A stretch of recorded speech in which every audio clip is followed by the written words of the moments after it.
Good morning. This is Gavin Maguire. I'm with eHedger, and this is a preview for the June 10th, USDA monthly report. And the main theme of this upcoming supply and demand report is really going to be focusing on U.S. inventories of soybeans. The soybean market has really been the firecracker here for the past several weeks, and there's definitely a perception that we are running out of supplies for immediate delivery. And the average guess for the U.S. bean carryover for tomorrow is just about 114 million bushels.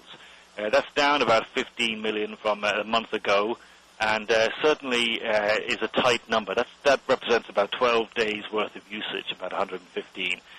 So really the market will be focusing mainly on that number, old crop bean stocks. Now, if we come in below 114 million bushels, let's say we come in at 100 or 105, then clearly this market will have the capability of pushing a lot higher. And although nobody really expects it, any USDA number below 100 million bushels would really get a fire going here. I mean, we could see prices roar higher, 50, 80, maybe $1 higher within a few sessions. Overall, though, we think this market is actually already priced in a tight inventories situation.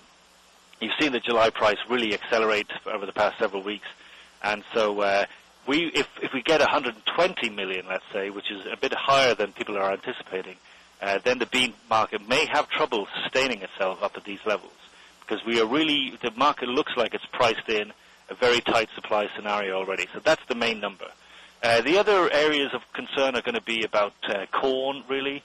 And how big inventories are going to be there, projected for next year mainly. We are anticipating some acreage loss here because of the poor weather.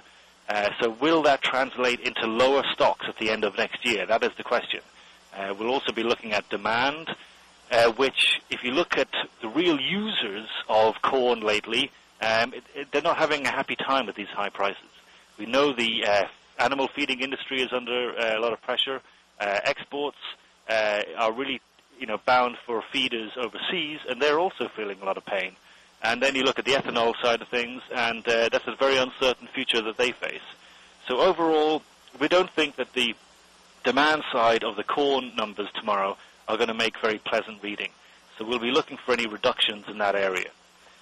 And then for wheat, we just think the main theme really will be a continuing swell in stocks. We have grown plenty over the past year or so, and even though we had a couple of areas where there were some growing problems, overall no region had any major problems, so we're going to see stocks continue to climb, and that's not going to be a very good environment for prices to stay high. Also, if you want to get rid of all this extra wheat that we're about to build up, prices need to come lower to compete more aggressively against other feed grains. So we're looking for some wheat inventories numbers to rise. So overall, the emphasis tomorrow will be primarily on old crop beans. Look for about 114 million bushels of old crop stocks. Anything lower than that, we have a big rally on our hands. Anything higher than that, we could see a break in the old crop bean price. Corn stocks looks for next year. The average guess is about 1.07 billion bushels, so just over a billion bushels. Anything higher than that, corn may struggle. Anything lower than that, corn will have some support. And then wheat stocks overall, again, look set to climb. It's just a matter of how aggressively.